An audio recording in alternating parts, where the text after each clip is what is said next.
Bienvenidas y bienvenidos a Media 20.1. Hoy hablaremos de cine y en particular de la Academia Mexicana de Artes y Ciencias Cinematográficas que está, vamos a decirlo así, por estrenar director. El cineasta Armando Casas. Él fue también director de aquí de TV UNAM, director de Canal 22 y es profesor, es investigador de la Escuela Nacional de Artes Cinematográficas. Sobre los proyectos que tiene en la academia va la entrevista. Cineasta Casas, bienvenida a tu casa. Así es un gusto estar aquí, esta es mi casa, la UNAM, y qué bueno que vamos a poder hablar de la academia. Oye, pues nos enteramos con un enorme una enorme satisfacción, pues que has sido el electo presidente, estás ahora en este proceso de transición de la academia. ¿Cuándo tomas posesión ya del cargo formal? Según el estatuto, porque así se rige la academia, en la última asamblea de noviembre, que es el primer martes de ese mes, o es decir, el 7 de noviembre, en esa asamblea, la actual presidenta en funciones, Leticia Guijarro, presenta su informe de actividades de los 2 años en que fue presidenta, y ahí mismo, en esa asamblea, yo tomo posesión. Ahora, muchos conocemos, lo dije en la presentación del programa, de que la Academia Mexicana de Artes y Ciencias Cinematográficas entrega estos premios Ariel. Digamos que ha sido como que una de las marcas, una de las actividades. Es la más visible, indudablemente. La más visible, pero no solo la Academia otorga, digamos, lo mejor, es decir, del cine, estos reconocimientos. ¿Qué más hace la Academia? Es interesante porque está plasmado en su estatuto y lo dice con mucha claridad que los objetivos de la academia está la difusión del cine mexicano, la investigación del cine mexicano, está la preservación del cine mexicano, está el desarrollo en general del cine mexicano y también inclusive dice la defensa del cine mexicano. Eso es lo primero que dice el estatuto, que esos son sus objetivos. Curiosamente, el segundo artículo es donde dice que tiene la función también de reconocer a los cineastas del cine mexicano a través de este conocido premio Ariel. Es la parte más visible de la academia, indudablemente, la entrega de los premios Ariel, pero tienes razón, no es la única. Es una academia de cine. Me gusta dejar claro que a la manera de cómo es la Academia Mexicana de la Lengua, la Academia Mexicana de Historia, la Academia Mexicana de Ciencias, por mencionar algunas, está esta Academia Mexicana de Artes y Ciencias Cinematográficas. Ahora, cineasta, ¿quiénes forman parte de la Academia? Porque eso es algo que también no todas y todos los que estamos involucrados directamente con el cine lo sabemos. Sí, por ¿Quiénes supuesto. lo integran? Mira, formalmente son miembros honorarios de la academia todo aquel que ha ganado un Ariel. Ahora, puede no interesarle, se le considera que es miembro honorario. También desde hace algunos años también se considera los que han sido nominados. Entonces ya es un grupo bastante numeroso, bueno, de 800, más de 800, que son miembros honorarios de la academia, en donde, insisto, no necesariamente hay una participación directa. La clave de cómo está integrada está en lo que conocemos como asamblea y en sus miembros activos. Sus miembros activos somos 50, un poquito menos en este momento, varía, pero somos casi 50. Ellos los miembros activos, los que son miembros activos, somos seleccionados por la propia asamblea a propuesta de los propios integrantes. Hay que cumplir el requisito de pertenecer a la propia academia como miembro honorario, es decir, haber ganado un Ariel o tener una vinculación, una nominación, y se ponen los nombres a discusión de los miembros de la academia, buscando equidad de género, buscando también, como somos cineastas todos en activo y lo que le integramos a la academia, somos cineastas premiando cineastas, pues buscando diversidad de edades, ¿no? Tratando de integrar gente joven, buscando también ahora la descentralización, ¿no? Que no solo sean gente que viva o radique en la Ciudad de México, también eso se ha conseguido. Se busca fundamentalmente que haya variedad de oficios del quehacer cinematográfico, los diversos campos de conocimiento del quehacer cinematográfico. Es decir, la academia la integramos directores de cine, guionistas, productores, productoras, fotógrafos, fotógrafas, diseñadores de producción, o sea, directores de arte, sonidistas, actores y actrices. Y entonces busca que haya una variedad, una diversidad de las diversas áreas. Entonces, sí, hay, generalmente en la academia hay más, en este momento hay muchos más productores, actores, actrices que otras áreas. Hay pocos vestuaristas, ¿no? De hecho, es curioso, no hay gente en maquillaje, hay gente de diseño de arte. Vamos buscando quién podría estar completando una diversidad de los que pertenecemos a diversos campos del conocimiento cinematográfico.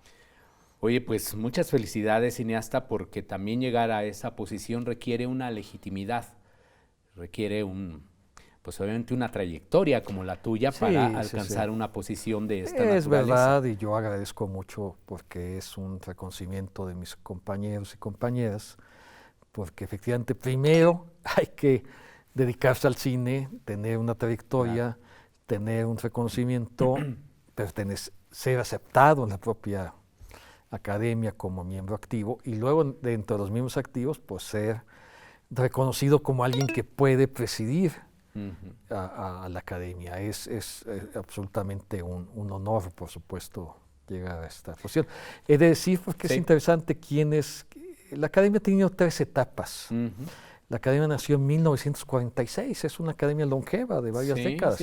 Claro. Y empezó con la época de oro del cine mexicano. O sea, los Arieles los han ganado personajes como Arturo Córdoba, Pedro Infante, Silvia Pinal, Fernando Soler, muchas figuras del cine clásico mexicano. Tuvo una interrupción a finales de los años 50, en 58, de 12 años. Toda la década de los 60 estaba suspendida. Se reactivó en los 70, que además fue una época, un parteaguas en el cine mexicano con el periodo de Echeverría, que se fomentó mucho al cine mexicano desde el Estado, y volvió a retomarse. Curiosamente, la primera entrega de los Arieles de los 70 fue en Los Pinos. Ahora que Los Pinos es un centro cultural, ¿no? Bueno, en ese entonces era todavía el espacio del presidente de México, con el presidente de México presente en ese momento. Recordemos que el hermano del presidente en turno era actor de cine. Claro. Rodolfo Echeverría. Sí. Entonces, luego, hacia finales del siglo XX, 1998, tuvo un nuevo cambio, porque la academia la integraban instituciones. Instituciones del gobierno de México. Inclusive la UNAM pertenecía a una de las instituciones. Por ejemplo, el maestro Iván Trujillo era miembro de la academia representando a la UNAM, por ejemplo, ¿no? Y había productores y tal, estaba el maestro Sergio Ljovich, en fin. Pero después hubo un cambio muy interesante en donde se pudo conseguir que la academia la integraran exclusivamente cineastas, o sea, personas físicas dedicadas al cine, no representantes de. A pesar de que ahora la academia tiene representantes de instituciones, esas instituciones están ahí porque ganaron el Ariel de Oro. Y solo son 6, no son muchas más. 2 de la UNAM, por cierto, la Filmoteca de la UNAM y la Escuela de Cine, la Obra ENAC, en el CUEC, la otra escuela de cine, el CCC. El primero que se le otorgó un Ariel, de hecho, fue la Filmoteca, pero también lo tiene Estudio Churubusco. Y el último, este año, hace unos meses, se le dio a la Escuela de Cine de la Universidad de Guadalajara, el DIS. Entonces, los directores de esas instituciones forman parte de esta asamblea, pero como miembros honorarios. O sea, sí pueden participar, pueden tener voz y tal, no tienen voto, pero sí tienen una presencia y pueden decidir, opinar, todo lo que sea. Entonces, esta academia nueva está formada, fuera de este detalle, por puros cineastas, por personas físicas.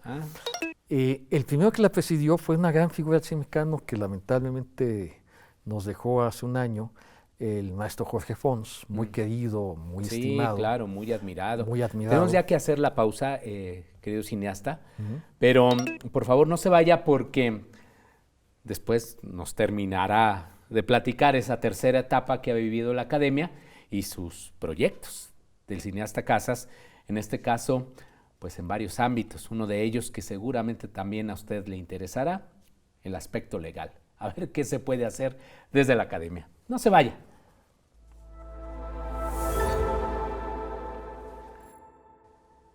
Qué grato que nos siga acompañando en Media 20.1. Recuerde que este programa lo puede ver también en las redes sociales de TV UNAM.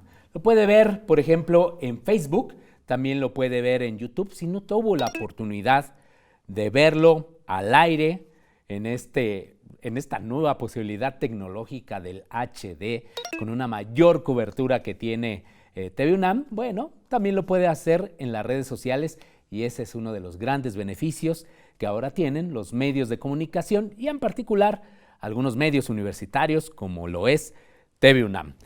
Cineasta Casas, nos estabas hablando un poquito antes de Jorge Fons y de esa tercera etapa. Es el primer presidente de la tercera etapa de la academia, el primero.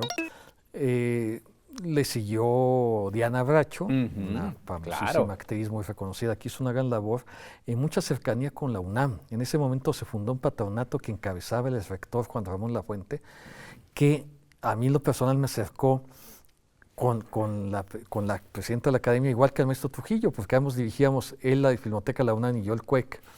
Y entonces el rector Juan Ramón Lafuente nos encargó a nosotros dos que tuviéramos esa cercanía y apoyáramos a la academia. Y fue un trabajo magnífico que hicimos con Diana Bracho, muy bueno, con ella más cosas muy importantes. Y después siguió Pedro Armendáriz, con el que también nos tocó la parte fundacional de la Cátedra Ingmar Bergman, porque la academia pertenece también a la Cátedra Ingmar Bergman. La academia pertenece a muchas instituciones, al patronato del Festival de Cine de Guadalajara, en fin. Y bueno, la ha dirigido después Pedro Armendáriz, Carlos Carrera, ¿no? Jorge Sánchez, Juan Antonio Larriva, Blanca Guerra, grandes figuras, Dolores Heredia, Ernesto Contreras, Mónica Lozano y ahora Leticia Guijarro, ¿no? Entonces, o sea, la verdad es que sí es una nota, porque los nombres que acabo de mencionar, ¿sí? Cualquiera que ha estudiado, ve las noticias de cine mexicano, pues ningún nombre es desconocido, ¿no? Y ahora entonces, el cineasta Armando Casas. Pues sí, qué honor. Yo te he visto ya en algunos medios, por supuesto, has dado algunas entrevistas, porque interesa mucho lo que hace la academia, evidentemente, ya lo decíamos, no solo por estos reconocimientos, sino también por la incidencia en algunos temas de la agenda fundamental del cine mexicano. Y tú, cineasta, como alguien involucrado con este sector desde hace muchos años, pues también has estado siguiendo de cerca los diferentes proyectos que se han presentado, por ejemplo, en la Cámara de Diputados, particularmente también en el Senado, de actualizar la ley de cine. Y lo dijo Leticia Guijarro en la última entrega de los premios Ariel, que uno de los puntos era sacar adelante la nueva ley para que responda sobre todo a los cambios tecnológicos. Es decir, considerar ya las plataformas digitales como Netflix, entre otras, y también darle un espacio importante a las audiencias cinematográficas, los fondos y demás. ¿Cuál es la agenda de cineasta Casas? Es muy interesante. Por supuesto, la ley de cine vigente es una ley obsoleta, y esto lo entiende cualquiera con mucha facilidad cuando dices, oigan, en esa ley todavía se habla de DVDs. Y claro. Es un ejemplo bobo, pero es real. Entre otras cosas, oigan, en esa ley las plataformas no existen. Entonces, la comunidad, en su conjunto en general, consideró que la ley tenía que modificarse y buscar una ley más correspondiente al ecosistema mediático cinematográfico que estamos viviendo.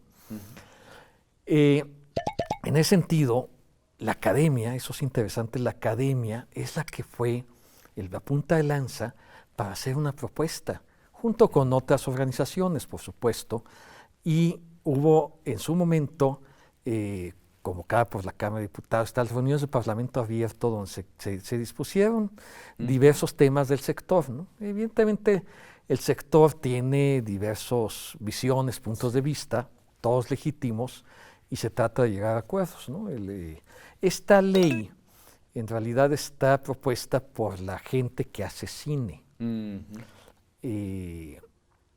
Por supuesto, sí toma en cuenta a la gente que distribuye, exhibe cine, pero tenemos visiones un poco encontradas respecto a cómo debe apoyarse al cine mexicano, que no sea solo buena voluntad, sino que también tenga una obligación marcada en la ley. Y eso también fue algo que se estudió en esta ley. Esta ley pondera derechos culturales. Sí. Esta ley habla por primera vez de comunidades originarias y afrodescendientes. De los derechos de las audiencias. Esta ley habla de los derechos de las audiencias. Qué interesante, claro. Es decir, esta ley habla de género. También habla de este porcentaje de exhibición. Sí, por supuesto. ¿Lo aumenta o...? Mira, es complicado, porque el problema no ha sido solo decir, hagas la ley en ese sentido, la vigente, no tiene un problema mayor en el sentido del porcentaje que tiene de lo que se propone para exhibición cine mexicano. El problema es la aplicación, o cómo se conceptualiza. Claro. O sea, porque eso es lo que ha sido difícil de que se cumpla y se le dé seguimiento. Lo difícil es darse seguimiento.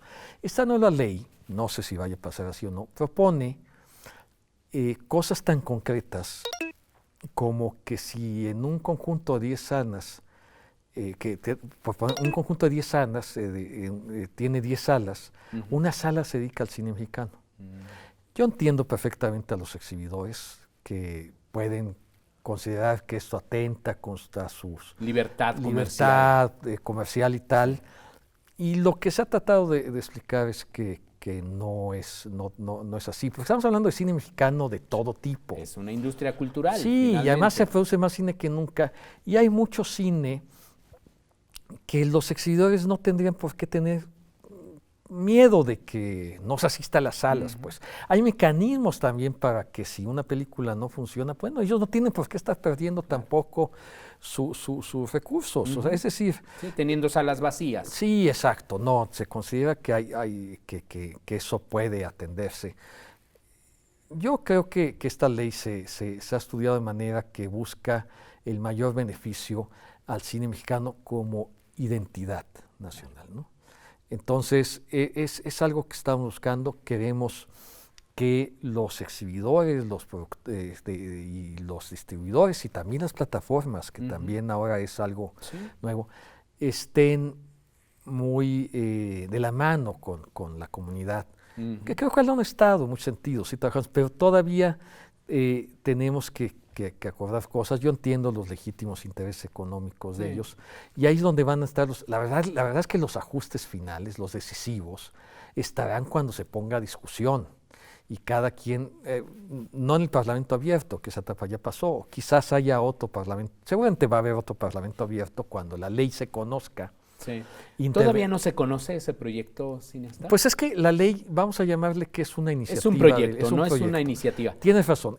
Pero ya se presentó formalmente esa iniciativa, no se ha presentado. A ver, es muy concreto. El proyecto de ley ya existe, se hizo a partir de la MAC, con la comunidad.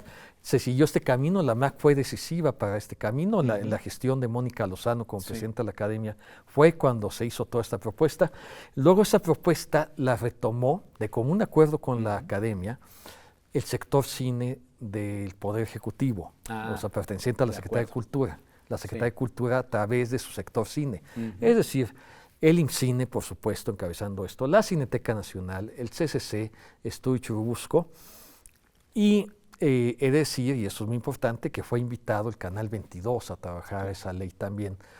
Pues sí, como cineasta tenía esa posibilidad y creo que está bien que hayan pensado en la televisión cultural como parte de que podía aportar a la ley. También se invitó a RTC y también se invitó a Indautor, porque esos temas también están, en RTC es totalmente obsoleto lo que está ahí, las clasificaciones. Sí, la regulación. Sí, reconocido por los especialistas, en este caso Javier Cortés, que iba representando la RTC. Entonces, esta ley se presentó al Ejecutivo, bueno, al jurídico de la Secretaría de Cultura, que a su vez hizo observaciones, eso es importantísimo, y entonces ha pasado por una etapa que es la natural cuando se hace esto, que puede ser a veces más lenta quizás de los que algunos desearíamos, pero es la natural. Y ya lo revisó el jurídico de la presidencia. Sí. Ahora, leyes como esta tienen que pasar por ejemplo, por la Secretaría de Economía, para que ningún artículo afecte tratados comerciales, entre ellos uno muy importante que sí tiene que ver con este tema, que es el Tratado de Libre Comercio, el TEMEC. Y también ha pasado por otras secretarías que siempre dan su opinión. La otra más importante es Hacienda. Sí, claro. Hacienda busca que las leyes no incidan, los fondos, presupuestos. Bueno, y además acabamos de tener otro tema de la vigencia de la ley tal, es que el fondo, los fideicomisos, que eran puntales como apoyos públicos al cine, desaparecieron. Entonces, el mecanismo, porque es un mecanismo que lo instituye el FOCINE, tiene que garantizar que, como lo establece la ley, o lo establece todavía la ley vigente, que estos mecanismos sean asegurados. De acuerdo. Entonces, eso ha sido pues un proceso complicado. Complejo, ¿no? ¿Dónde está en este momento?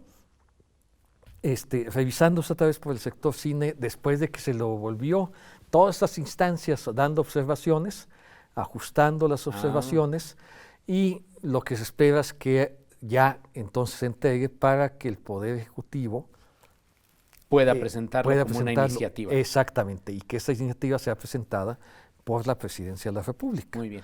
Y entonces ya viene el proceso de cualquier ley, al recibirla la Cámara de Diputados o senadores, ellos siguen su proceso. Ahora, más que nunca, públicamente conocemos más o menos cómo son los procesos, porque son noticia todas las semanas. Sí, son muy complejos. Desafortunadamente el tiempo ya se nos terminó, querido cineasta Casas, pero este tema del cine, de la ley, era fundamental que se conociera. En unos segunditos, has hablado de la descentralización de la academia. ¿En qué consiste esto? Bueno, empezó este año, afortunadamente, con que por primera vez en la historia la ceremonia de entrega de premios de Ariel se hizo fuera de la Ciudad de México. De acuerdo. Concretamente en Teatro de Gollado, Guadalajara, con el apoyo del gobierno del estado de Jalisco, y sabemos que hay interés de otros gobiernos de los estados en poder hacer la ceremonia, lo cual vamos a atender con mucho gusto. Creemos que es un momento interesante para eso. Se hizo allá, salió muy bien, y vamos a seguir haciendo eso. También creemos que deben pertenecer gente fuera de la Ciudad de México, más de la que está ahora, a la academia. Afecta un poco la presencialidad, que es bastante conveniente que suceda, pero ahora con estos formatos híbridos, pues está muy bien que tengamos, ya los tenemos, miembros de activos de la academia que van a la asamblea, están en Guadalajara, en Oaxaca y en otros lugares. Vamos a hacer que eso crezca y, por supuesto, queremos hacer que la gente del cine haga suya la academia.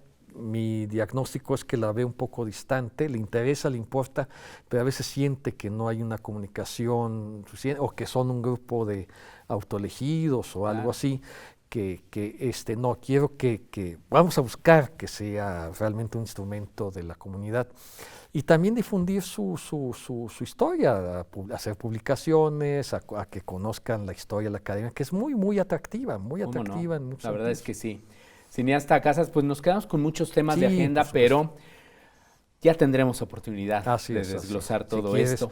Por supuesto, conforme vayamos avanzando en estos proyectos, pues muchas gracias. Nos hablaremos.